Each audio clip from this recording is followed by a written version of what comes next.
Le temps est le meilleur allié de la vérité.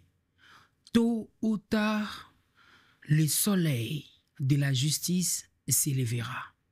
Oui, l'Angleterre est en finale pour la deuxième fois consécutive dans une coupe européenne. Oui, c'est vrai. L'Angleterre, après la demi-finale de 2021 à domicile, où cette Angleterre était prête à rafler son titre après celui de 1966, si je ne me trompe pas, à domicile, c'était face aux bandits des Italiens.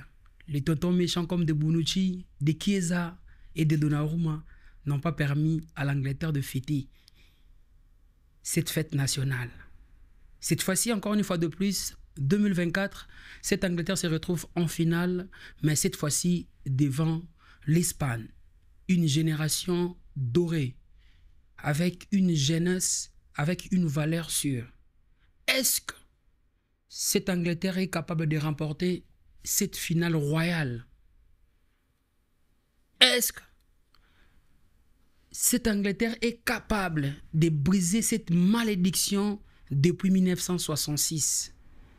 On en parle dans ce numéro, le tout dernier des spécial héros avec Hakim Kakimosiko, héros 2024. On en discute, on en parle, on parle analyse et prédiction avec Genovic Lumbuenadio. Oui, cet homme est exceptionnel. J'ai parlé de ça ici avec Junior Mukendi. Le football n'est pas une science exacte, mais cet homme, ces gars tombent juste dans ses prédictions. Il est magnifique. Geno, bienvenue chez nous. En tout cas, c'est un plaisir de retrouver encore ces maisons.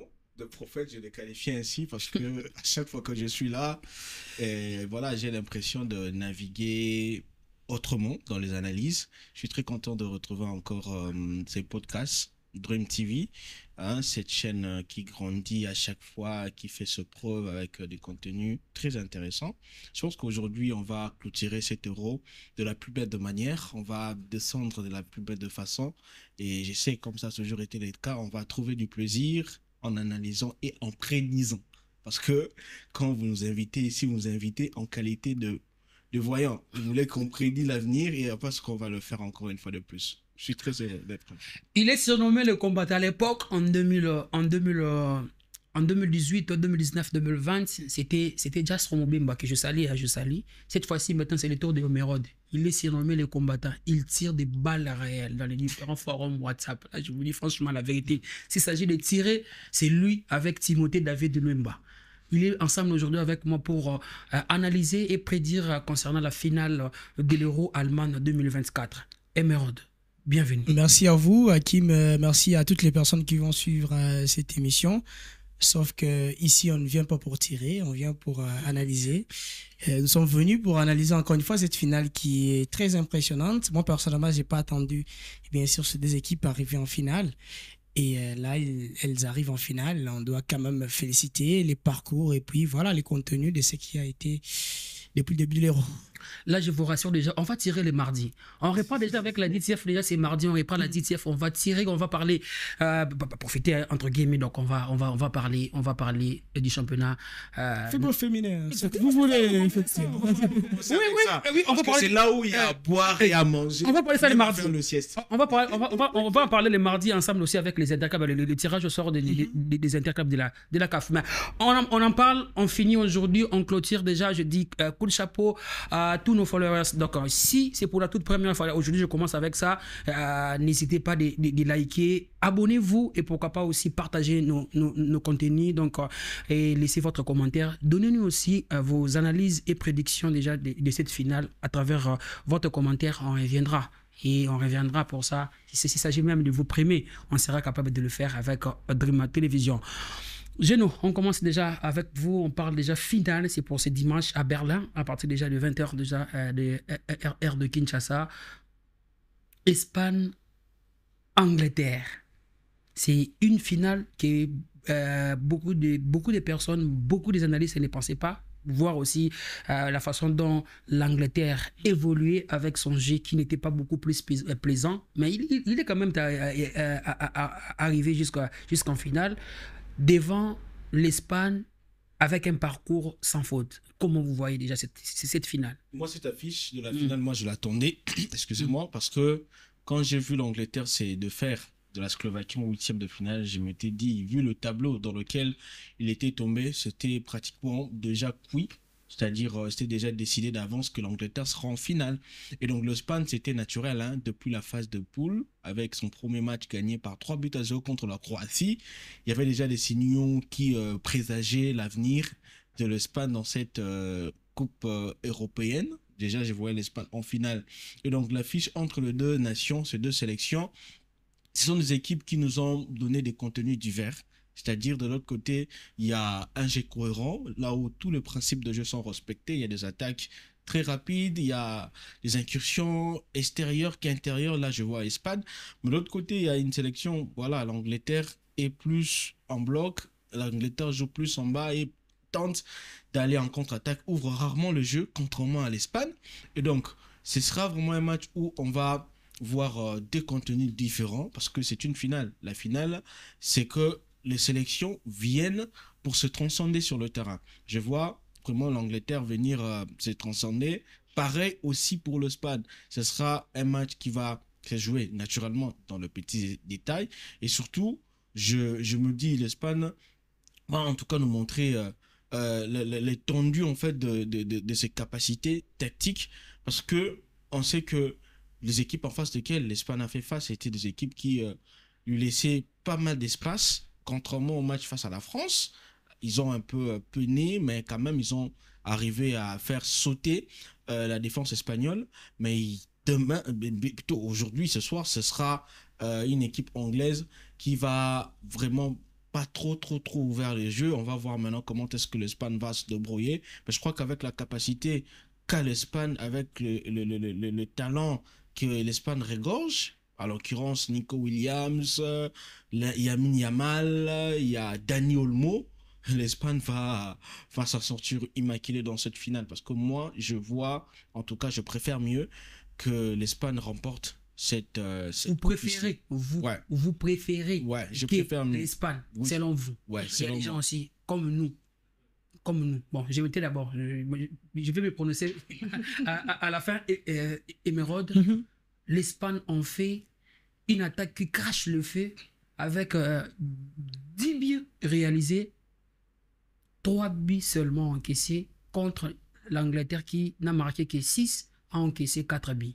Le film de ces matchs. Je crois que les statistiques, à chaque fois, c'est vrai que ça ne trompe pas, mais les statistiques vous trompent au moment où vous perdez peut-être cette perspicace au moment du jeu, au moment d'être sur la pelouse.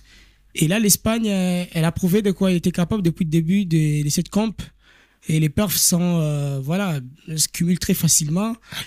Mais il faudra aussi signaler ou souligner ces bras collectifs qu'a chaque fois cette équipe espagnole. Ça n'arrive pas aujourd'hui. C'est quand même déjà une identité de cette sélection. Et là, ça fait payer à chaque fois lorsqu'on a des automatismes un peu partout. Et l'Espagne a su en profiter aussi de ses individualités. Bien sûr, la profondeur, c'est ce qui n'a pas été, bien sûr, l'identité de cette sélection espagnole.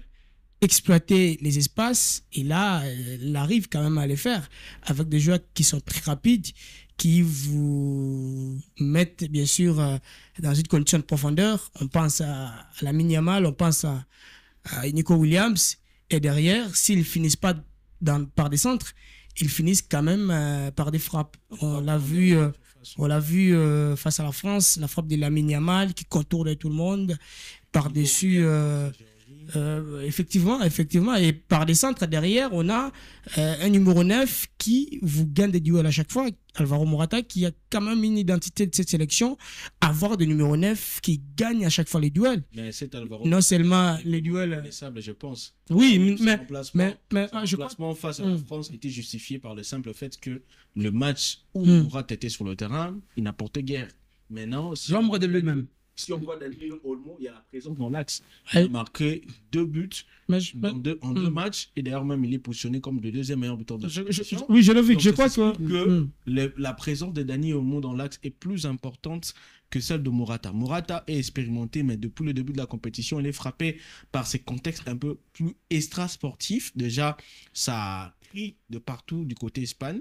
Voilà, on dit que voilà, Alvaro Morata n'est pas dans son assiette. Déjà que lui aussi avait répondu à la presse espagnole. Il est d'ailleurs même sur le point de partir, c'est lui le capitaine. Donc après cet héros, je crois que Alvaro Morata va plier bagage. Et donc pour faire place à Dani Olmo. Dani Olmo, depuis 2021, j'ai vu Dani Olmo apporter beaucoup plus dans l'axe. C'est-à-dire, comme l'a dit Emeraude, en termes de profondeur, Dani Olmo prend bien la profondeur. C'est pas en tout cas Alvaro Morata que je connais en 2015 avec Juventus, il était fort dans ce registre, mais depuis 2021, Dani Olmo assure. Donc, j'estime bien que si la France, plutôt si l'Espagne a besoin de travailler, exploiter la profondeur à l'intérieur du jeu, je crois que ce serait plus favorable pour l'Espagne, plus nécessaire pour l'Espagne de partir avec Dani Olmo à la place de Morata. Je crois que Genovic n'a pas tort sur le fait que Alvaro Morata est resté un peu plus muet depuis le début de la comp. Mais là, Dani Olmo n'était pas l'éternel titulaire lorsqu'on regarde cette sélection espagnole. Pedri,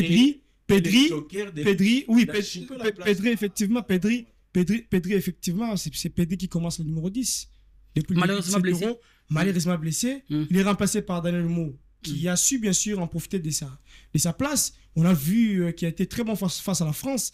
Et là, il est juste derrière Alvaro Morata. Donc, c'est-à-dire c'est lui qui fait le rôle de pivot. Alvaro Morata, c'est quand même un joueur qui vous libère un tout petit peu l'espace grâce bien sûr à sa taille. Grâce bien sûr à ses appels. Et bien sûr la profondeur qui prend l'axe. Oui. C'est dangereux pour un avant-centre. C'est dangereux pour un avant-centre, mais moi je ne remets pas en question.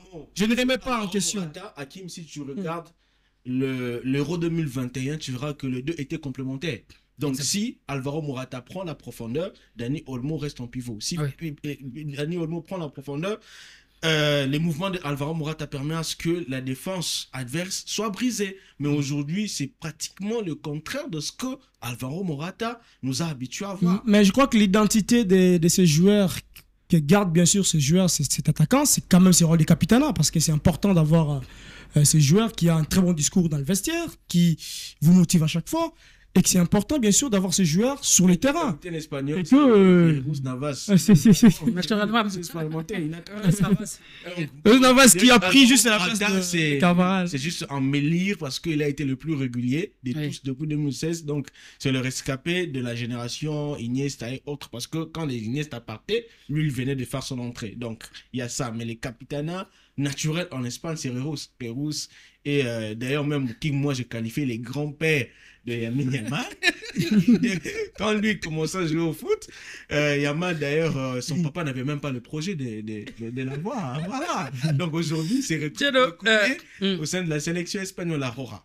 Alors, Geno, au-delà du talent qui regorge l'Espagne, est-ce que vous ne voyez pas que la différence entre l'Espagne sur le terrain peut se faire avec l'Angleterre sur le plan d'expérience, la manière d'aborder le match? Très important en tout cas votre question. Je crois que ce sera un détail déterminant dans ce match. Oui, si je dois le dire ainsi. Parce qu'en termes de gestion, il n'y a aucune équipe, j'ai bien dit, aucune équipe dans le monde qui fait mieux que l'Angleterre depuis 2021. Si vous regardez le match perdu par l'Angleterre, ce sont le fait des jeux. Ce sont sur le fait des jeux. Je vous rappelle, en 2021, l'Angleterre quitte la compétition, plutôt perd la coupe à domicile, au tir au but.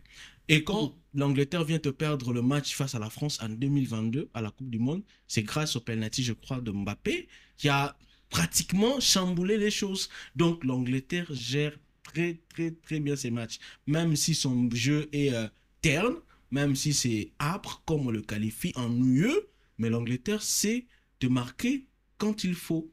Angleterre sait te donner les coups fatals quand il faut.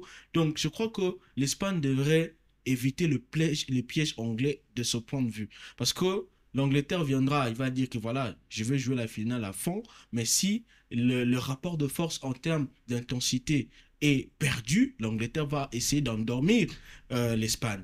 Si maintenant l'Espagne tombe sur ce piège-là et que le joueur s'étrouille et que le joueur rate beaucoup, ça va être comme un coup de massue dans la tête et les joueurs vont se remettre en cause. Une fois déjà votre moral entamé, je crois que l'Angleterre va maintenant se rabattre à sa magie habituelle, c'est-à-dire marquer dans les Money Times. Et quand l'Angleterre te marque dans les Money Times, parce que depuis le début de la compétition, je crois qu'ils ont plus de 3 buts, donc ils sont spécialistes à la matière, plus de 3 buts marqués au Money Times, et donc ils vont pratiquement vous avoir. Donc l'Espagne doit s'efforcer. J'ai dit bien s'efforcer de marquer rapidement dans le jeu, parce qu'elle aura la suprématie et comme naturellement l'Espagne aura la possession. Si elle n'arrive pas à le faire, les tirs au but, je crains, parce que cette équipe anglaise a beaucoup grandi dans ce domaine-là. L'Angleterre, en 2021, il te perd au tir au but, mais aujourd'hui l'Angleterre regorge à son sein des très bons tireurs de penalty. Il y a Bukayo Saka, il y a Ivan Toney, il y a pas mal de joueurs, il y a Cole Palmer. Donc l'Angleterre que je vois là, c'est vraiment une équipe qui veut te faire un faux jeu, un jeu qui va vous endormir, mettre dans une situation, dans un cadre où eux, ils peuvent venir vous mettre la claque et pleurer. Emeraude, c'est la jeunesse, mais plus expérimentée que l'autre jeunesse du côté espagnol. Jude Bellingham, Foden, Saka, ils étaient tous déjà en 2021. On va voir même le penalty manqué de Saka qui a fait rater la coupe à l'Angleterre. Mais une Angleterre avec une constance énorme. 2018, la Coupe du Monde Russie. Cette équipe a fini la course comme 4e, 2021 finaliste, 2024 finaliste. Une jeunesse avec l'expérience, pensez-vous que ça pourrait créer la différence avec l'Espagne? Moi, je crois qu'en termes d'expérience, si on voit l'Espagne, on voit l'Angleterre, moi, je vais dire, l'équipe qui a une très bonne expérience, c'est l'Espagne. Oui, malheureusement, vous allez me contredire. Non, je sais pas. Oui, effectivement. Effectivement. Oui. En termes de notre... Je vais parler, je vais être plus concret dans mes exemples. En fait, l'Espagne, c'est pas une équipe qui vient chaque fois avec de vieux de la sélection, qui vous dit que ce sont des joueurs qui ont fait des très bonnes saisons avec leur club, ou à chaque fois comme ça. Ça a toujours été comme ça. Un Villa qui vient à l'Espagne, on dit, avec lui, c'est une histoire de tiki-taka, et après, ça, c'est ennuyant, c'est rien. Derrière, l'Espagne a prouvé de quoi elle était capable. Mais pour cette génération, je crois que cette génération a beaucoup plus pris de la maturité. Et si on va parler, si on va parler, oui, effectivement, mais si on parle des résultats, si on parle des récents résultats, la Ligue des Nations, c'est ce que j'ai dit. Si on parle des récents, c'est même la reconstruction de l'Espagne. Effectivement. Si on parle des récents résultats, l'Espagne a gagné la Ligue des Nations. L'Angleterre, elle était pas même en finale. Hein. Mais l'Angleterre est... Donc, c'est-à-dire, l'Angleterre ne vous répète pas les résultats à chaque fois, mais l'Angleterre vous répète l'effectif. Lorsque vous regardez l'effectif... Je vous ai parlé de 2018. C'est-à-dire... Demi-finaliste. Je vous parle de 2021. C'est-à-dire, lorsqu'on arrive... Finaliste. 2024, encore une fois de plus finaliste. Lorsqu'on arrive dans une compétition... Aucune nation n'a réalisé ses prouesses. Si aucune nation n'a réussi à faire ce qu'a fait l'Angleterre, aucune nation aussi ne peut arriver 4 fois en finale et perdre. Je ne pense pas. Non plus l'Espagne. Parce que lorsque vous regardez cette génération espagnole, lorsqu'elle arrive en finale, si elle arrive en finale 3 fois, elle vous gagne 2 fois. Si pas la troisième, elle ne gagne pas, c'est peut-être devant les nations. C'est devant. Effectivement, c'est pour ça que j'ai dit, si on pourra comparer en termes de résultats, l'équipe qui a pris l'expérience, c'est l'Espagne. C'est pas l'Angleterre. L'Angleterre vous répète l'effectif. C'est pas pour rien que l'Angleterre, à chaque fois que s'il y a un joueur... Mais c'est l'effectif expérimenté. Hakim Takimosekou. À chaque fois que dans cette sélection anglaise, s'il y a un joueur qui s'élève pour entrer, il y a du danger. La profondeur du banc est quand même perspicace. Prouve à suffisance que cette équipe d'Angleterre, si dans l'annonce de départ, on ne trouve pas des ingrédients, on peut même trouver danger de partout. C'est ça, la force. Et c'est d'ailleurs la force de cette équipe anglaise. Mais là où ça pèse, c'est que les résultats n'arrivent pas à son terme. Les résultats n'arrivent pas. Vous n'allez pas me contredire que cette sélection anglaise est épargnée des adversaires de taille, des compétitions. Dans ces cas, Elle est très épargnée, les adversaires de taille. Mais lorsque vous regardez les rapports de force, et vous regardez bien sûr le déroulement de chaque rencontre, l'Angleterre vous perd tout le match. Vous perd même les matchs face à la Slovénie. Vous perd les matchs face à la Nati, la Suisse.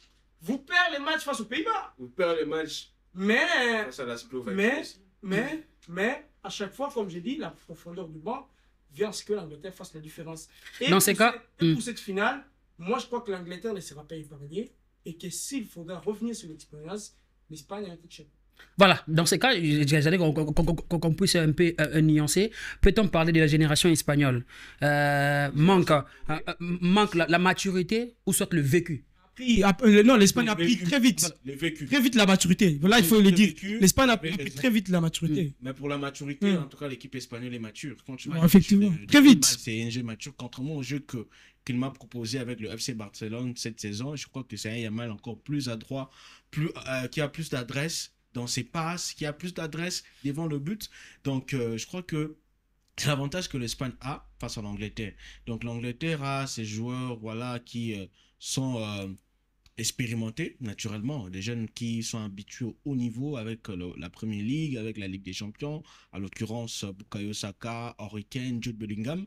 Mais en termes de la répétition des efforts, en termes du contenu, c'est-à-dire un contenu cohérent, on ne sait pas vraiment cerner ce que l'Angleterre nous propose.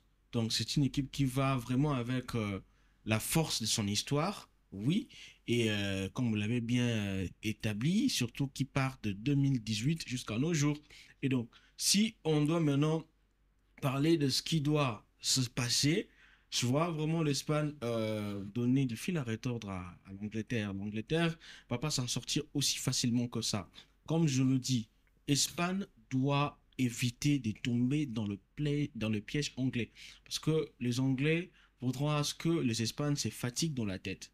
Quand les Espagnols se fatiguent dans la tête, ça a toujours été la catastrophe. Dans l'histoire, si on doit le consulter, on verra que en 2014, lors de la Coupe du Monde Espagne-Hollande, c'était la Coupe du Monde Brésil, plutôt à l'époque, Espagne-Hollande, c'était la première journée du groupe B, l'Espagne s'est pris une raclée parce que l'Espagne n'avait pas sa tête dans la compétition. Et aujourd'hui, je crois que Luis de la Fuente, le défi qu'il a, c'est de vraiment rebooster le moral des joueurs, leur dire que vous êtes face à l'histoire, vous devez écrire l'histoire comme l'ont fait vos grands frères entre 2008 et 2012. Ils ont réussi un grand pari d'aligner 3 trophées majeurs et vous pouvez aussi vous inscrire sur cette même lignée. Et donc, l'Angleterre qui est nonchalant, l'Angleterre qui te perd de matchs aussi importants, vous devez lui montrer que vous êtes capable de lui renvoyer aux études comme vous l'avez fait avec la France, avec l'Allemagne, parce que l'Espagne, moi j'estime, ce sera un gâchis, ça sera une perte de faire éliminer l'Angleterre et plutôt l'Allemagne, éliminer la France et se faire prendre une douche froide contre l'Angleterre. Ça sera vraiment un gâchis parce que tu gagnes des équipes qui sont taillées pour le titre, pour perdre des fois une Angleterre qui te sort de match parce qu'ils ont de gars tels que Jude Bellingham, il est frappé par une certaine, je dirais une certaine baraka, il s'est trouvé, oui j'aime ça, il s'est trouvé, il sait prendre l'adversaire devant par un coup d'éclat comme ça, et après l'Angleterre doit vraiment venir dans ce match pour déjouer l'Espagne, hein, parce que l'Espagne, oui, il est vraiment mis en chapeau de roue, il est l'équipe qui part avec les faveurs de pronostic, et l'Angleterre, s'il réussit, comme je le dis, pour être cohérent, s'il réussit à dormir les Espagnols, l'Espagne va vraiment pleurer, parce que moi je mise sur une victoire espagnole, mais n'empêche de dire que l'Angleterre a cette faculté-là, cette capacité-là de contraindre, cette capacité-là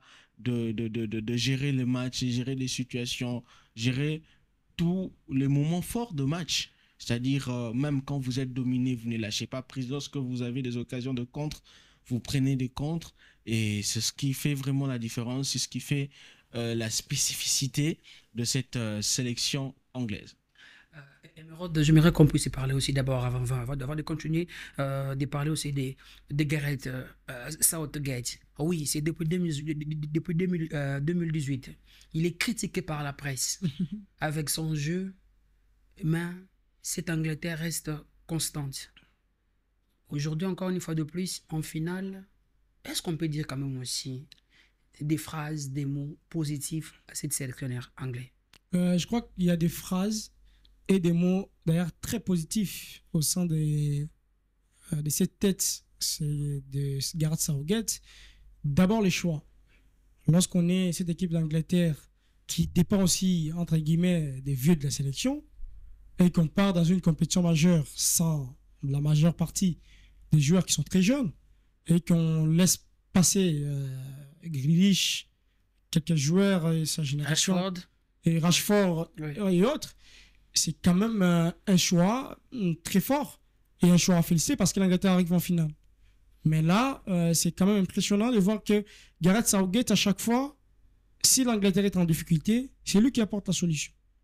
C'est lui qui apporte la solution. En termes de changement, oui. Il n'essaiera les premiers matchs, vous commencez les milieux avec Alexander-Arnold.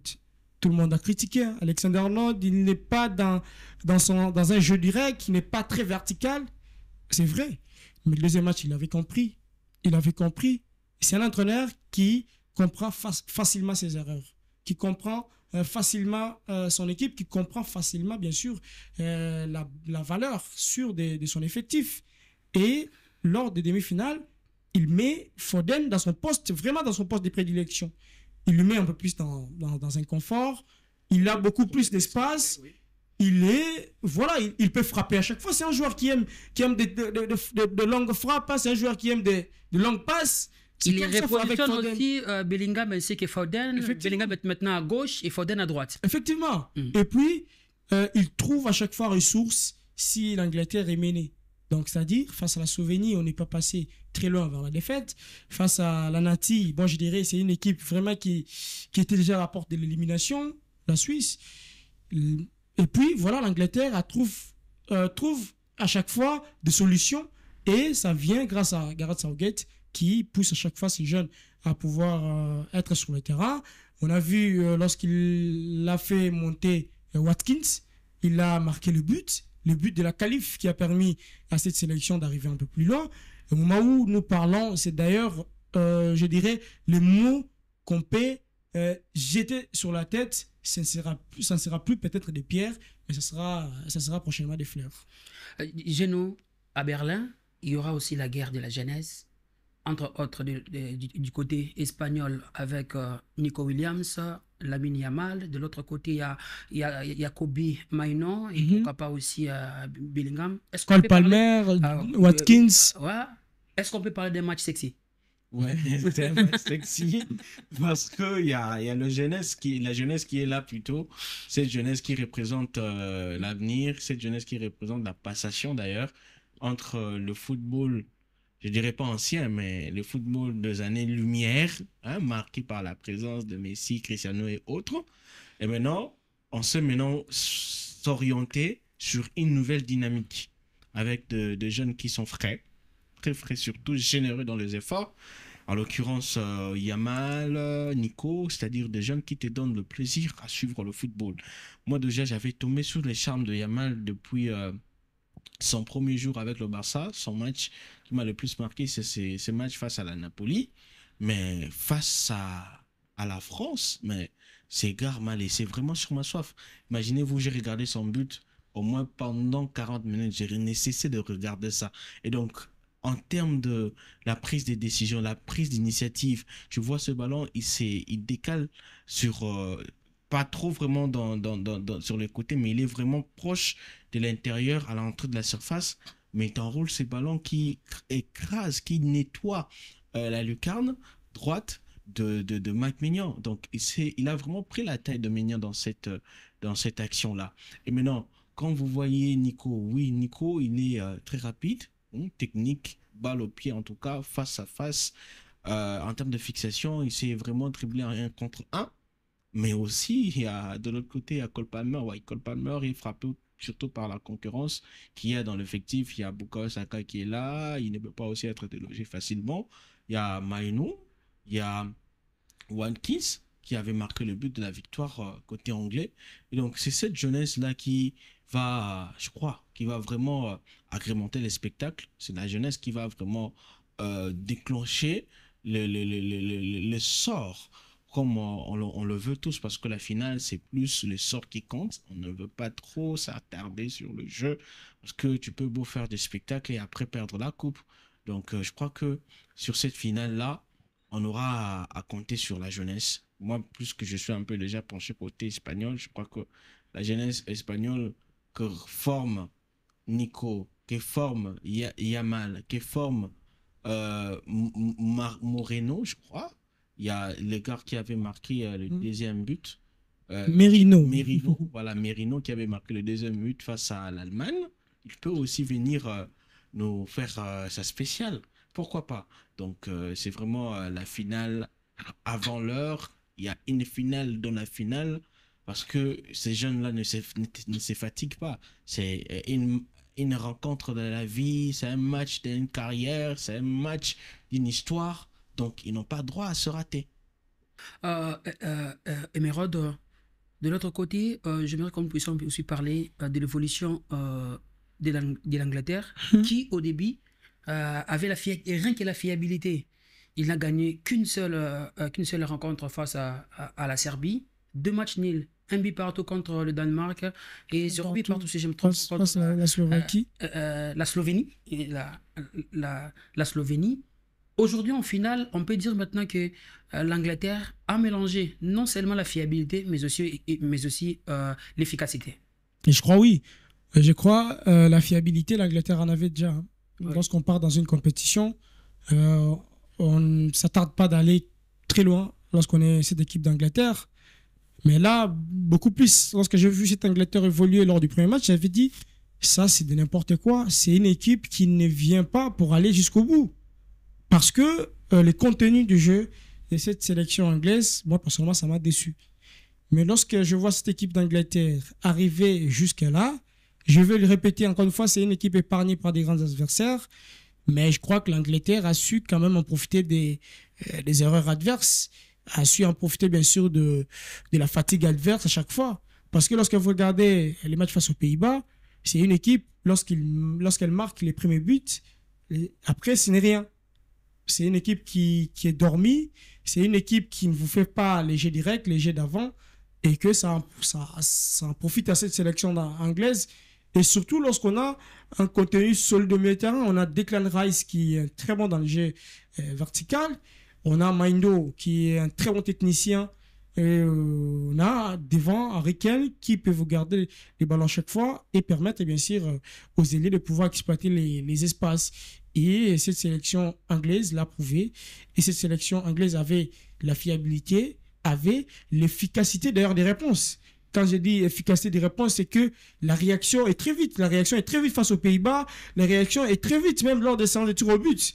La réaction, c'est ce que, lorsque vous regardez même la concentration des joueurs lorsqu'ils prennent un penalty, lorsqu'ils prennent les ballons déposés sur la ligne des penalty, vous remarquez qu'il y a de la concentration. Il y a quand même cet esprit de pouvoir la mettre au fond, cette balle.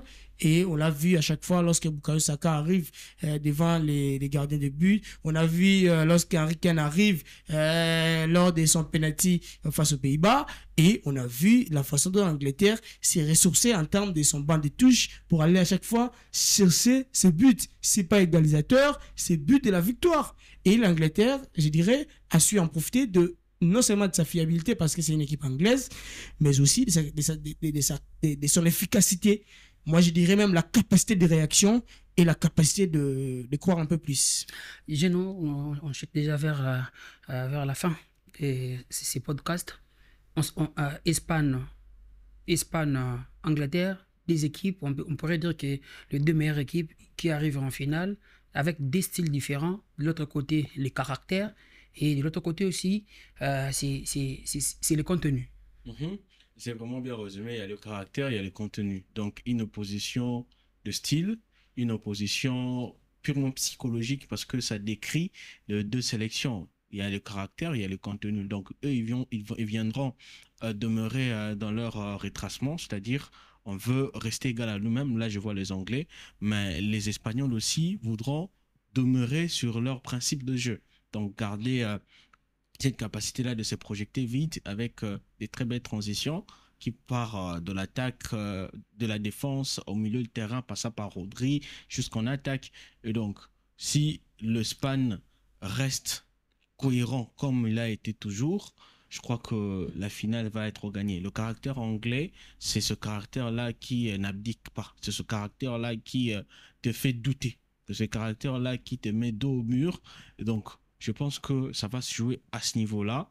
Maintenant, Emeraude a bien brossé un tableau sur l'Angleterre, c'est-à-dire une équipe qui sait réagir rapidement quand il faut, au moment où on s'entendait le moins. C'est ça aussi très important, il faut le signaler.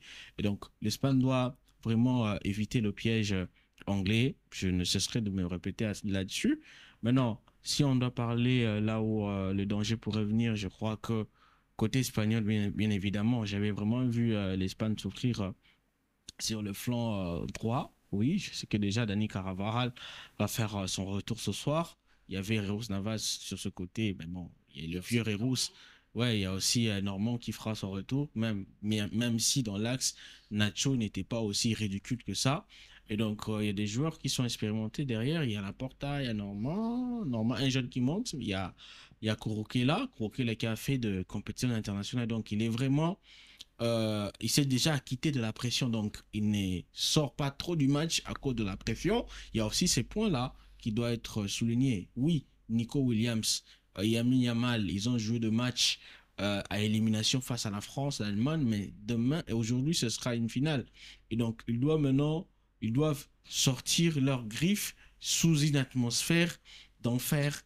Et donc, on verra comment est-ce que Luis de la Fuente va leur mettre dans un état psychologique qui leur permette de ne pas trop c'est donné pour regretter les efforts fournis si ça croquait devant.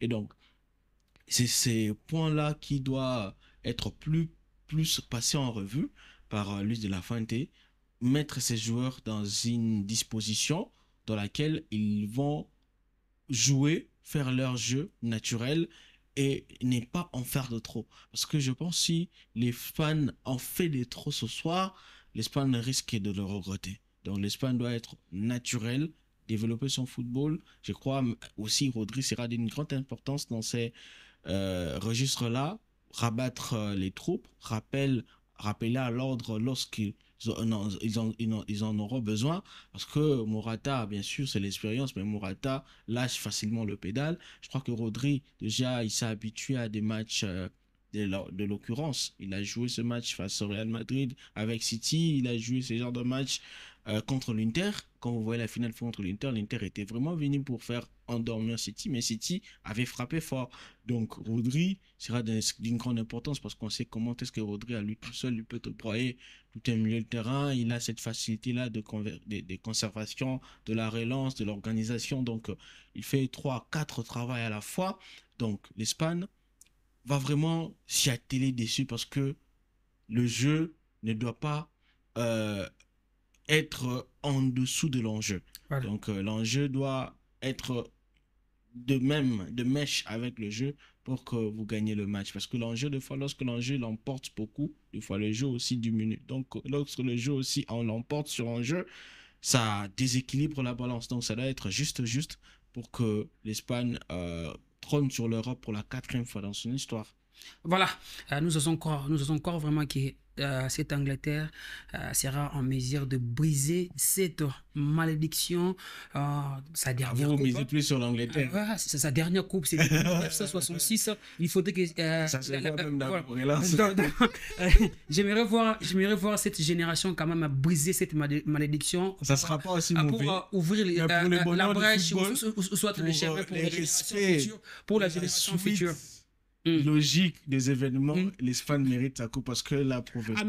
Il ne faudrait pas aussi oublier que dans cet effectif, il y a Harry Kane, maudit avec les titres. Nous osons croire que ça pourrait être une dernière chance pour Harry Kane de remporter une coupe. Ah oui, effectivement. Moi, à un moment, je vois l'Espagne comme Bayer Leverkusen. Après, oui, effectivement. Ah oui. Après, on avait beaucoup applaudi.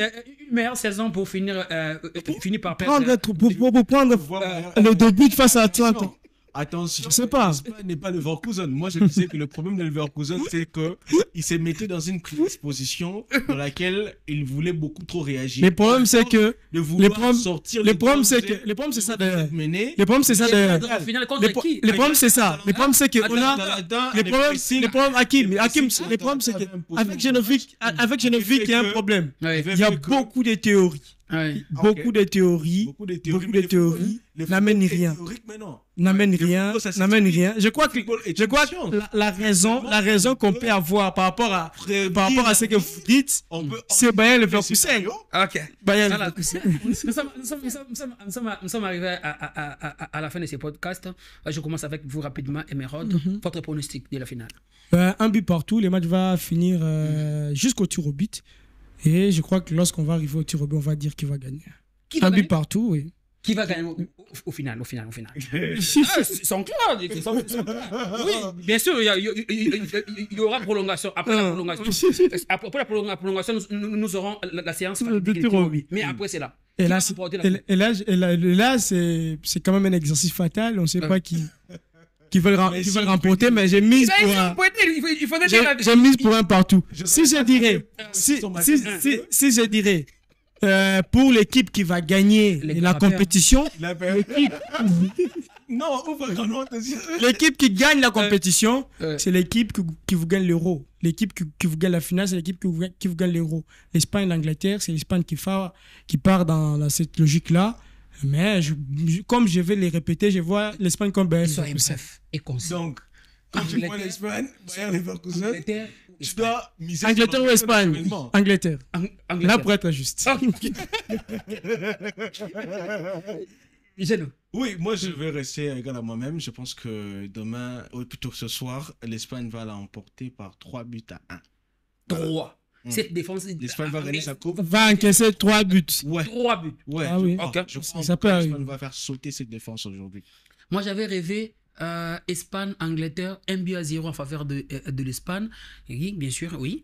Mais ici, dans ces podcasts, Hakim Kakimoussiko, je souhaite que l'Angleterre puisse remporter. Oui, c'est deux royaumes qui s'affrontent en finale, mais je souhaiterais cette fois-ci que pour honorer la mémoire de la reine Elisabeth, s'il vous plaît, c'est d'ailleurs honorer aussi. L'objectif, c'est d'honorer la mémoire de la reine. Elisabeth. Le prince William sera là peut-être. Et le parcours également. Et le parcours en 2021. Ouais. L'Angleterre n'a jamais perdu de finale. Permettez-moi. On ne parle plus après les présentateurs. S'il vous plaît. S'il vous plaît, nous. On vous comprend. Mais permettez-nous quand même aussi d'honorer la mémoire, la carrière des Harry Kane. Oui. Il a beaucoup donné pour le football. Il a beaucoup donné pour le football. Il doit respecter ses principes quand même. Oui. Et je l'ai dit que l'Angleterre doit jouer. L'Angleterre sur la compétition des de jouer comme un champion pour remporter. Je n'ai vu qu'on dirait qu'Hakim est devenu analyste. Non, c'est un podcast. C'est un podcast. Ici, on échange. Nous sommes arrivés à la fin. Merci. Je commence à dire merci à tous les intervenants qui ont passé par ici. Je vois Tishik Mbenza. Tishik Mabanza. Je vois Gédéon Lusako-Eno. Je vois Gisèle Katalai. Je vois Cédric Moupataï. Je vois Junior Moukeni. Josaphat Maï. Il y a Josaphat Maï. Il y a David Lomba Timothée. Donc, je vous salue. Je vous dis encore une fois de plus, la grande famille et la direction de Drum Production, producteur de ces podcasts, Dream Télévision et du FISER. Donc, on vous dit également, encore une fois de plus, merci à vous de nous avoir accompagnés tout au long de cette aventure de l'Euro Allemagne 2024.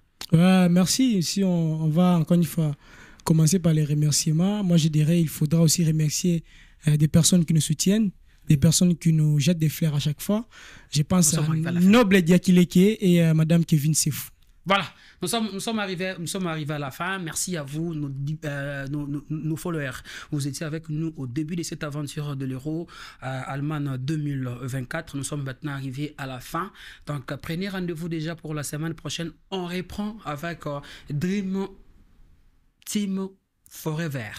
DTF, on reprend, donc ça sera chaud, donc avec des actualités, avec des sujets vraiment si intéressants, donc ne ratez pas.